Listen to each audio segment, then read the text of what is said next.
नमस्कार दोस्तों, मेरा नाम डॉक्टर निशांत है और मैं एक गैस्ट्रो सर्जन हूँ और ये मेरे चैनल का पहला वीडियो होगा और इस चैनल के माध्यम से इसके ज़रिए मैं आप तक पेट एवं अन्य हेल्थ प्रॉब्लम्स जो हैं, जो डे टू डे लाइफ में हम फेस करते हैं, उनके बारे में कुछ इन्फॉर्मेशनल वीडियोस बनाने की उम्मीद रखता हूँ एंड आई होप कि इस प्रयास से मैक्सिमम लोगों को फ़ायदा होगा और जैसे-जैसे आगे वीडियोज़ आएँगे, मेरी उम्मीद है कि more and more relevant videos जो आप देखना चाहेंगे, आपके फीडबैक से हम ला पाएँगे।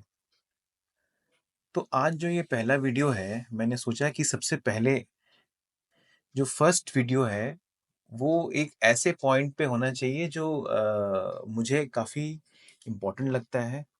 कई लोगों को इसके बारे में जानकारी नहीं होगी और या तो उनको ये नीड महसूस नहीं होती होगी, कई लोगों को होती भी होगी।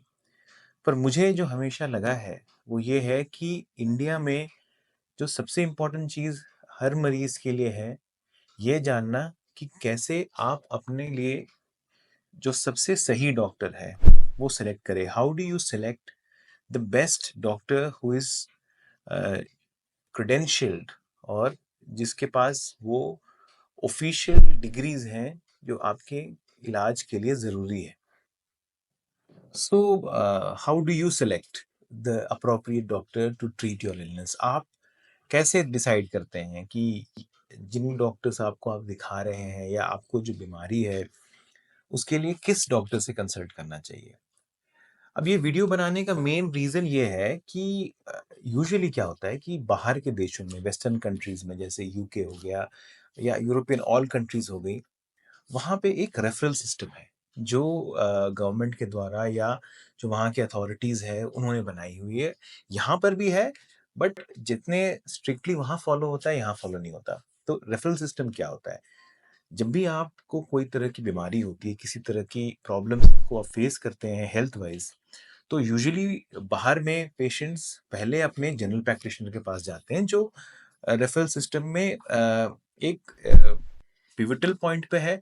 बट जो हेल्थ केयर की जो सर्विस प्रोवाइडर सिस्टम है, यानी कि आप स्पेशलिटी के पॉइंट ऑफ व्यू से मैं बोल रहा हूँ, वो सबसे नीचे होता है एंड उसका काम ये है कि वो अपने लेवल पे आपकी बीमारी को डायग्नोज करने की कोशिश करता है और अगर वो कोई माइनर एलिमेंट है जो वो अपने लेवल पे ट्रीट कर सकता है, तो वो उसको ट्रीट करता है।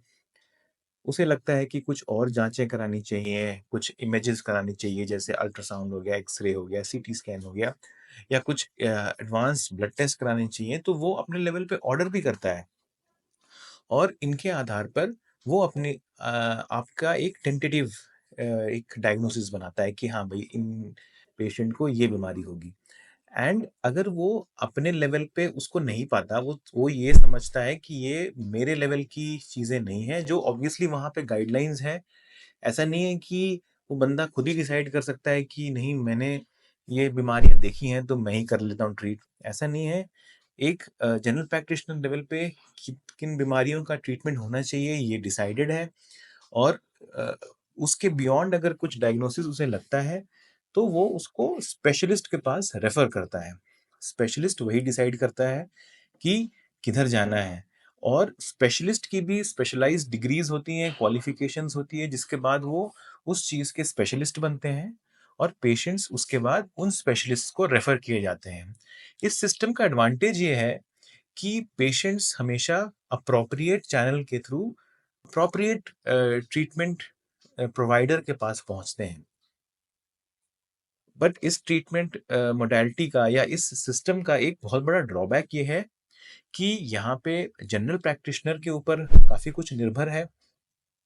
अगर उनकी डायग्नोसिस में डिले हो जाता है या वो इनिशियली आपको ट्रीटमेंट उनके हिसाब से जो इनिशियल डायग्नोसिस था उसमें कुछ गड़बड़ी होती है, तो हो सकता है कि स्पेशलिस्ट तक पहुँचने में आपको थोड़ा टाइम लग जाए क्योंकि आप डायरेक्टली स्पेशलिस्ट के पास नहीं जा सकते, पहली पॉइंट। दूसरी पॉइंट क्या है कि अब एक स्पेशलिस्ट एक एरिया को कैटर कर रहा होगा, तो उसके पास वेटिंग लिस्ट होती है।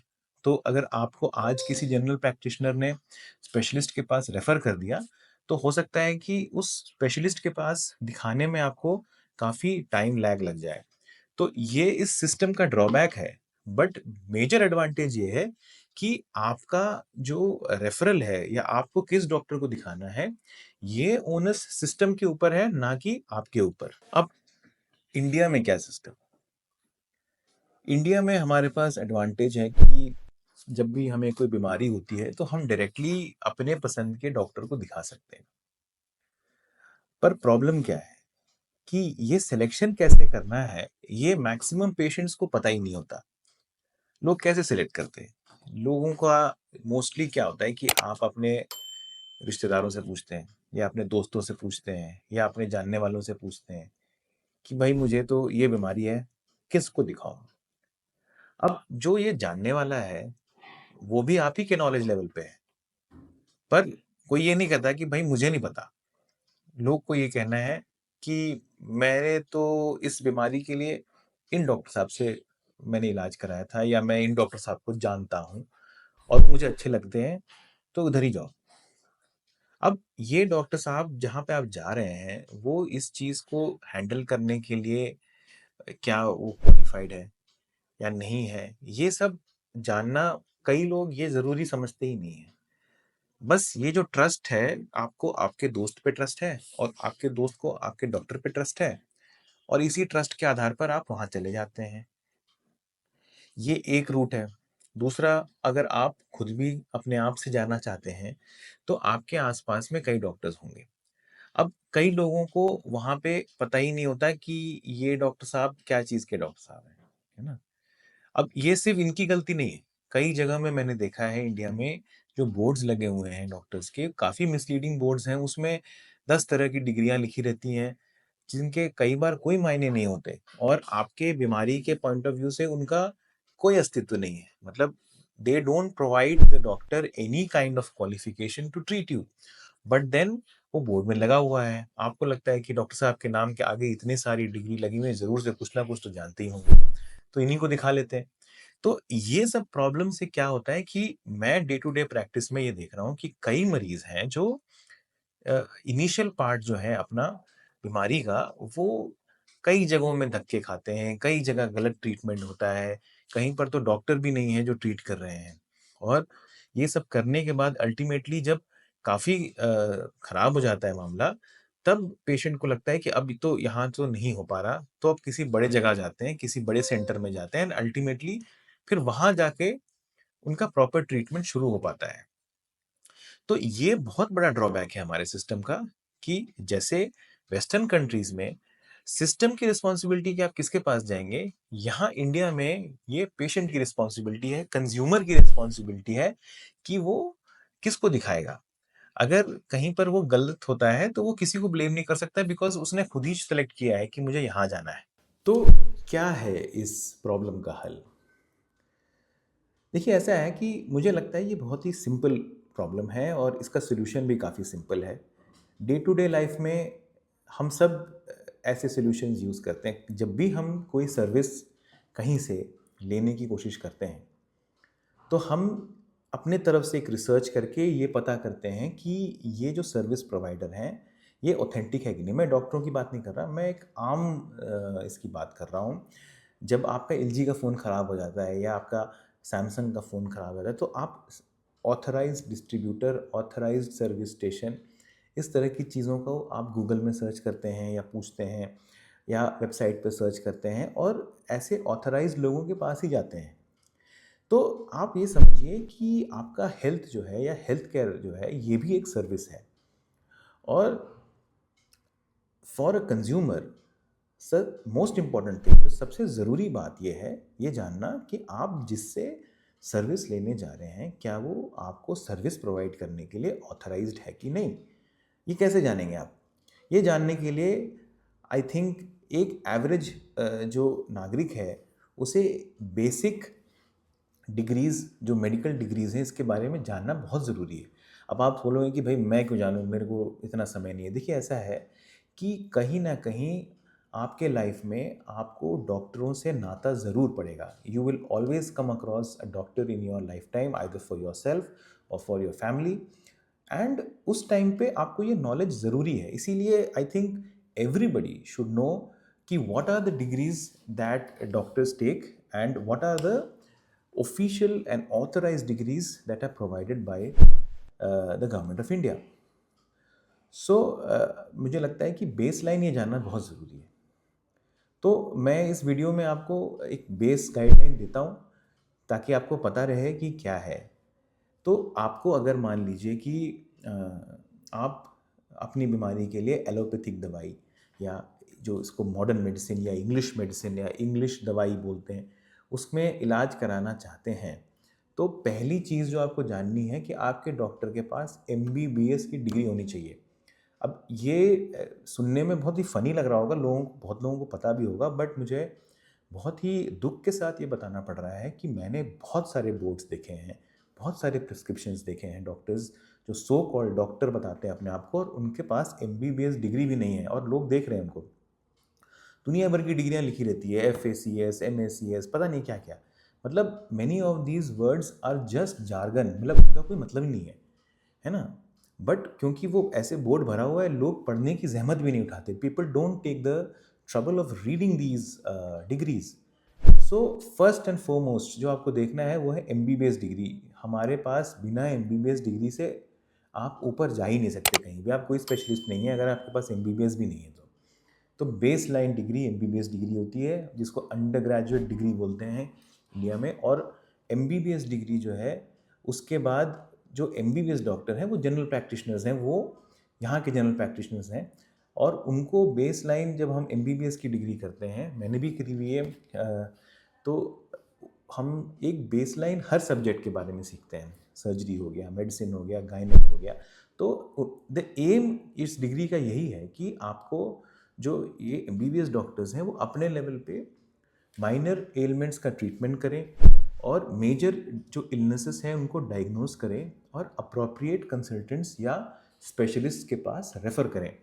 अब ऐसे ऐसे जगह हैं इंडिया में जहाँ पे दूर दूर तक स्पेशलिस्ट अवेलेबल नहीं है। ऐसी जगहों पे एमबीबीएस डॉक्टर्स पूरा इलाज भी करते हैं और I think India should be grateful कि अब आपको वहाँ पे एक ऑथराइज्ड मेडिकल प्रैक्टिशनर आपका केयर कर रहा है, तो वहाँ पे वो गलत नहीं है अगर वो स्पेशलिस्ट केयर दे रहे हैं।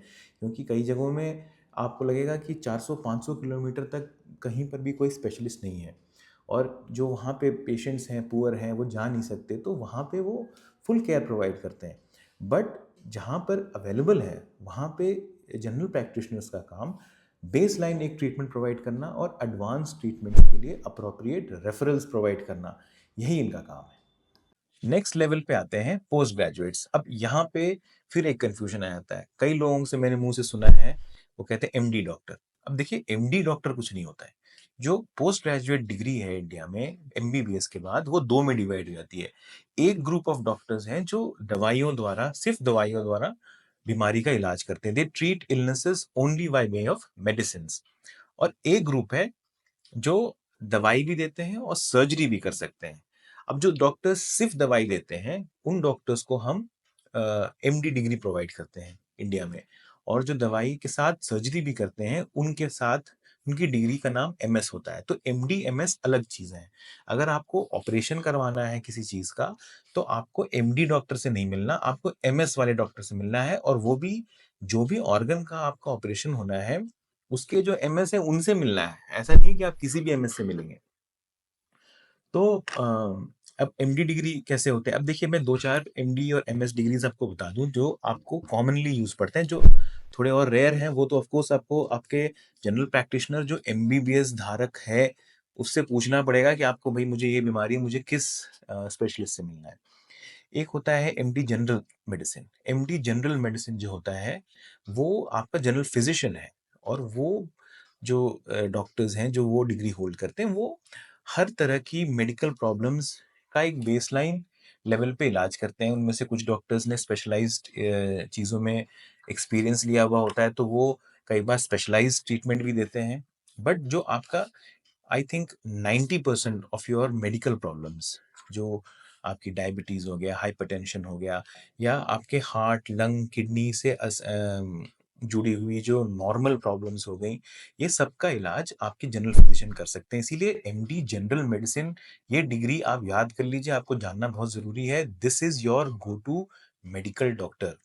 वैसे ही MS general surgery, MS general surgery जो होता है वो एक जनरल सर्जन जो होता है वो वो भी आपके 90% ऑफ सर्जिकल प्रॉब्लम्स हैंडल कर सकता है। जो आपके हर्निया हो गए, आपके गॉल ब्लैडर्स की सर्जरी हो गई, जो अपेंडिक्स की सर्जरी हो गई, या आपको और भी किसी तरह की पेट की सर्जरी हो गई, आपको एब्सेस हो गया, कहीं पर फोड़ा हो जाता है जिसको बोलते हैं, हाइड्रोसील हो गया, पैर में घाव हो गए, वुंड्स जो हैं उनकी ड्रेसिंग, ये सब चीज़ जो है आपके जनरल सर्जन्स मैनेज कर सकते हैं। और बीइंग अ सर्जन, मुझे पता है मैं एक सुपर स्पेशलिस्ट हूँ, but being a general surgeon first, ये मैं कह सकता हूँ कि a good general surgeon can handle most of your problems. So you always don't need to go to a super specialist, okay. So ये 2 degrees जो हैं, ये मोटी-मोटी बेसलाइन डिग्रीज़ हैं। इन दोनों के बारे में आपको पता होना चाहिए। अगर आपने अपेंडिक्स का ऑपरेशन, किसी ने बता दिया है आपको कि आपके अपेंडिक्स में सूजन है या आपके गॉल ब्लैडर में स्टोन है, आपको सर्जरी करानी है, तो आपको एमडी जनरल फिजिशियन को नहीं दिखाना है। हो सकता है कि वो सबसे आस-पास आपके वही बैठते हों, बट वहाँ जाने से आपका प्रॉब्लम हल नहीं होगा, ठीक है? You have to go to a general surgeon.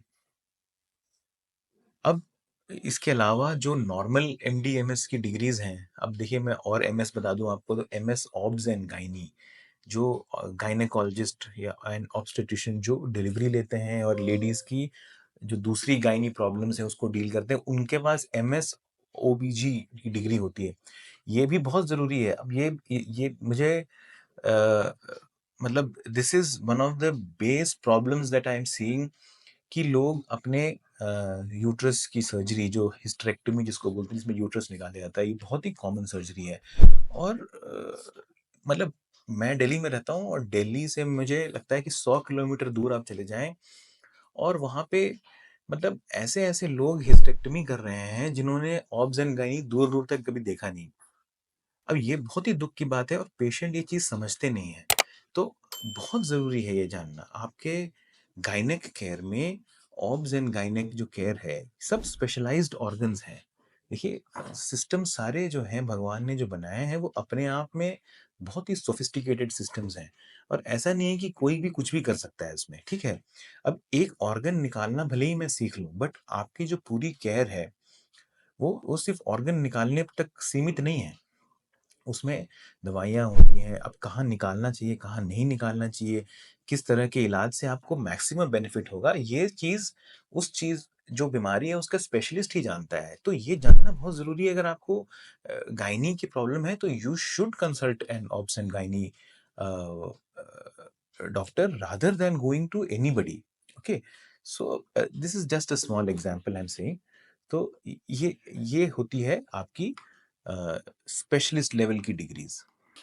अब इसके ऊपर आते हैं सुपर स्पेशलिस्ट। अब सुपर स्पेशलिस्ट क्या होता है? जैसे जैसे आप इन डिग्री लेवल पे ऊपर जाते जाते हैं, आप एक ऑर्गन के लिए स्पेसिफाइड हो जाते हैं। अब जैसे मैंने बताया था, जनरल सर्जन जो है वो जनरल हेड टू फुट आपके जो हैं एलिमेंट्स उनका क्योर करते हैं। अब अब उसमें से कुछ सर्जन्स जो स्पेशलाइज़ करना चाहते हैं किसी ऑर्गन के लिए, उनको डिग्री मिलती है। अब यहाँ पर भी कन्फ्यूजन लोगों को, लोग बोलते हैं DM doctor, but DM doctor जो होते हैं वो अलग होते हैं। अब डीएम और एमसीएच, ये दोनों स्पेशलाइज़्ड डिग्रीज़ हैं। तो जैसे एमडी जिन्होंने किया हुआ है डॉक्टर्स, वो मेडिकल ट्रीटमेंट करते हैं, वैसे ही जब वो सुपर स्पेशलाइज़ करते हैं किसी ऑर्गन में, तो उनको डीएम डिग्री मिलती है। और जो सर्जन्स हैं, जब वो सुपर स्पेशलाइज़ करते हैं, तो उनको एमसीएच डिग्री मिलती है।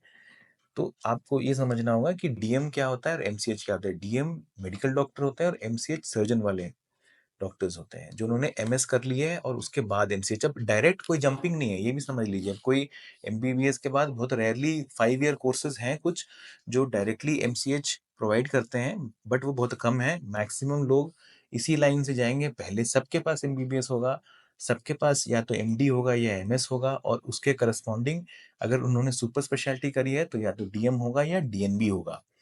सॉरी, एमसीएच होगा। डीएनबी के बारे में मैं फिर बात करूँगा। तो एमसीएच जो है डिग्री क्या चीज़ में होती है? अब जैसे मान लीजिए किसी को किडनी की प्रॉब्लम है, या यूरिनरी ब्लैडर की प्रॉब्लम है या उसका कैंसर है, तो आपके जो स्पेशलिस्ट के बाद जो ऊपर हैं सुपर स्पेशलिस्ट, उनको आप यूरोलॉजिस्ट कहते हैं, ठीक है? जो यूरोलॉजिस्ट हैं वो किडनी किडनी की ट्यूब्स, जो यूरेटर होती हैं, और यूरिनरी ब्लैडर का जो भी एलिमेंट है या बीमारी है उनकी, उसका इलाज करते हैं। वहीं गैस्ट्रो सर्जन, जो वैसे तो इत्तेफाकन मेरी स्पेशलिटी है, तो जो गैस्ट्रो सर्जन है वो आपके डाइजेस्टिव सिस्टम की जो सर्जिकल प्रॉब्लम्स हैं उनको हैंडल करते हैं। तो डाइजेस्टिव सिस्टम में कौन से ऑर्गन्स आएंगे आपके? ये आपकी फूड पाइप हो गई, इसोफेगस हो गया, आपके स्टमक हो गया, लिवर हो गया, पैंक्रियाज हो गया, गॉल ब्लैडर हो गया, इंटेस्टाइन्स हो गए। इसकी जो भी प्रॉब्लम्स हैं, कैंसरस एंड नॉन कैंसरस, उनका स्पेशलाइज्ड केयर जो है वो गैस्ट्रो सर्जन प्रोवाइड करता है। और यहीं पर आपके मेडिकल वाले जो हैं, इनके करस्पॉन्डिंग हर ऑर्गन में करस्पॉन्डिंग फिजिशियंस हैं एंड करस्पॉन्डिंग सर्जन्स हैं। तो यूरोलॉजिस्ट के करस्पॉन्डिंग जो फिजिशियंस हैं उनको हम नेफ्रोलॉजिस्ट बोलते हैं, जो आपके डायलिसिस और जब किडनी खराब होती है या उसकी जो स्पेशलाइज्ड प्रॉब्लम्स है उसका इलाज करते हैं। और जो सर्जिकल, इसमें जैसे गैस्ट्रो सर्जन है, जो सर्जिकल, उनकी डिग्री एमसीएच सर्जिकल गैस्ट्रो कहलाती है, उसके करस्पॉन्डिंग जो फिजिशियंस होते हैं उनको गैस्ट्रोएंटरोलॉजिस्ट कहते हैं, जो मेडिकल ट्रीटमेंट करते हैं, कई एंडोस्कोपीज और ये सब भी वो करते हैं। तो ये है एक ओवरव्यू, है ना? तो इस तरह से आपको जानना ज़रूरी है। तो जब भी आप बोर्ड देखें तो आपको देखना है कि एमबीबीएस है कि नहीं, एमडी डिग्री है कि नहीं, और एमसीएच या डीएम डिग्री है कि नहीं। इसी के आधार पे आप जान सकते हैं कि ये डॉक्टर साहब की क्या-क्या क्वालिफ़िकेशन है। अच्छा, इसमें एक अल्टरनेटिव पाथ भी होता है एमबीबीएस के बाद जो किया जाता है, और इंडिया में ये भी वैलिड है और इसकी भी मान्यता इक्विवेलेंट है, और इसको हम कहते हैं डीएनबी। ये होता है डिप्लोमेट ऑफ नेशनल बोर्ड। अब ये डिग्री एमडी लेवल पे भी डीएनबी ही कहलाती है और सुपर स्पेशलिटी लेवल पे भी डीएनबी कहलाती है। बस ये होता है कि डीएनबी के बाद जो स्पेशलिटी है वो लिखा होता है ब्रैकेट में। अब जैसे किसी ने एमडी मेडिसिन करी है, उसके करस्पॉन्डिंग किसी ने अगर डीएनबी करी है, तो डीएनबी जनरल मेडिसिन लिखा हुआ होगा। और वैसे ही अगर किसी ने कोई अगर नेफ्रोलॉजिस्ट है जिन्होंने डीएनबी करी है, तो उनके एमडी जनरल मेडिसिन के बाद DNB general medicine general sorry DNB nephrology लिखा हुआ होगा। तो ये डीएनबी डिग्री भी इक्वली वैलिड है और डीएनबी डिग्री भी इक्वली कॉम्पिटेंट है। It is equal to MD MS and MCh DM in all respects according to the government of India. यही है कि ये अलग अलग जगह में होते हैं मोस्टली। जो एमडी और एमबीए एमसीएच वगैरह की डिग्रीज होती हैं, वो कई मैक्सिमम गवर्नमेंट इंस्टीट्यूट्स में होती है, प्राइवेट में भी है। और जो डीएनबी और डीएनबी की जो डिग्रीज हैं, ये मोस्टली कॉर्पोरेट हॉस्पिटल्स या प्राइवेट इंस्टीट्यूट्स में ज़्यादा है। ये भी कई जगह मेडिकल कॉलेजेस में भी है। तो मतलब बस इतना ही फ़र्क है, अदरवाइज वैलिडिटी में कोई फ़र्क नहीं है। तो ये तो बेस लाइन डिग्रीज हैं, इसके अलावा कोई सॉलिड डिग्रीज नहीं है इंडिया में। अब बाकी जो भी हैं वो फेलोशिप्स। अब इसके बाद जो भी डिग्रीज हैं, जो आप जो FACS या FMAS या इस तरह की जो भी चीज़ें हैं, ये सब फेलोशिप्स हैं, और ये अपने आप में नहीं होती। आपके पास बेसलाइन ये डिग्रीज होनी चाहिए, क्योंकि यहीं पर ऑथराइज्ड ट्रेनिंग हो रही है।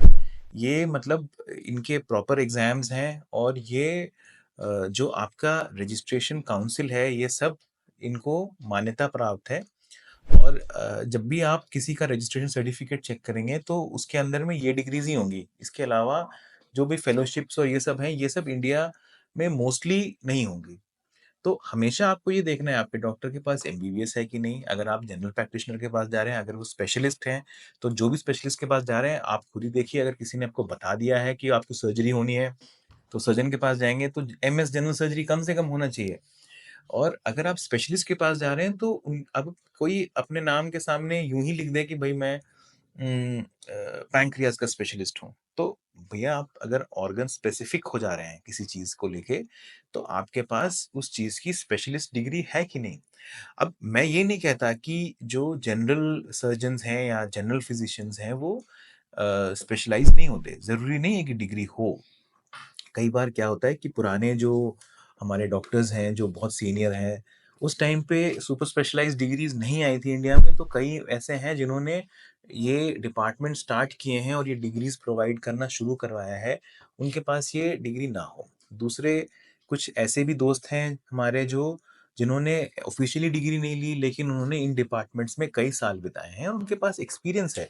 तो जब भी आप देखें कि कोई जनरल स्पेशलिस्ट जो हैं, जैसे जनरल फ़िज़िशियन, जनरल सर्जन, अगर अपने आपको किसी चीज़ की स्पेशलिस्ट बता रहे हैं, सुपर स्पेशलिस्ट बता रहे हैं, तो उनके पास एप्रोप्रिएट एक्सपीरियंस होना चाहिए। अब ये थोड़ा-सा सब्जेक्टिव हो जाता है, बिकॉज़ एक पेशेंट के लिए असेस करना बड़ा मुश्किल है, क्योंकि कोई अपना एक डिग्री तो लोग ठीक से बता नहीं रहे हैं। अब वो अपने एक्सपीरियंस कैसे बताएँगे? बट आइडियली जो जेन्युइन डॉक्टर्स हैं, वो अपना एक्सपीरियंस शेयर करते हैं, वो लिखते हैं, उन्होंने एसआरशिप की है या उन्होंने किसी इंस्टीट्यूट में, किसी स्पेशलाइज़्ड डिपार्टमेंट में समय बिताया है, जिसके कारण वो अपने आप को ये स्पेशलिस्ट बुलाते हैं। अदरवाइज़ अगर आपके पास कोई और कोई इन्फॉर्मेशन नहीं है, तो बेसलाइन आप इस इन्फॉर्मेशन पे रिलाई कर सकते हैं कि बंदे के पास कौन-कौन सी डिग्रीज़ हैं। अगर किसी के पास एमसीएच न्यूरोसर्जरी है, तो आपको ये पता है कि न्यूरोसर्जरी विभाग में इनके पास ऑथराइज़्ड डिग्री है, जो सरकार द्वारा मान्यता प्राप्त है। तो आपको न्यूरोसर्जरी का कुछ ऑपरेशन कराना है या कुछ इलाज कराना है, तो आप इन डॉक्टर साहब को दिखा सकते हैं। ठीक है? ये ऑफ़िशियली लाइसेंस्ड हैं इस चीज़ के लिए। अब कोई जनरल सर्जन ने अगर लिखा है कि मैं न्यूरो सर्जरी में स्पेशलाइज़ करता हूँ, तो फिर आपको कन्फ्यूजन है कि भाई आप तो जनरल सर्जन हैं, आपके पास तो सिर्फ एमएस डिग्री है, आप कैसे लिख रहे हैं कि आपने न्यूरो सर्जरी में स्पेशलाइज़ किया हुआ है? तो फिर वो बताएँगे कि भई मैंने फिर 3 साल, 4 साल, 10 साल मैंने न्यूरो सर्जरी डिपार्टमेंट्स में वर्क किया हुआ है, इसीलिए मैं अपने आप को स्पेशलिस्ट बता रहा हूँ। तो इस चीज़ को असेस करना कई बार पॉसिबल नहीं होता। अगर आप नहीं असेस कर पा रहे हैं, तो सेफेस्ट बेट ये है कि आप डिग्री पे जाएँ, और अगर आप असेस कर सकते हैं, अगर डॉक्टर साहब ने अपना एक्सपीरियंस बताया हुआ है, तो फिर well enough. Thank you very much. अगर आपको ये वीडियो पसंद आया हो, तो प्लीज़ लाइक, शेयर और सब्सक्राइब करें और चैनल के साथ बने रहें अगले वीडियो तक। Thank you.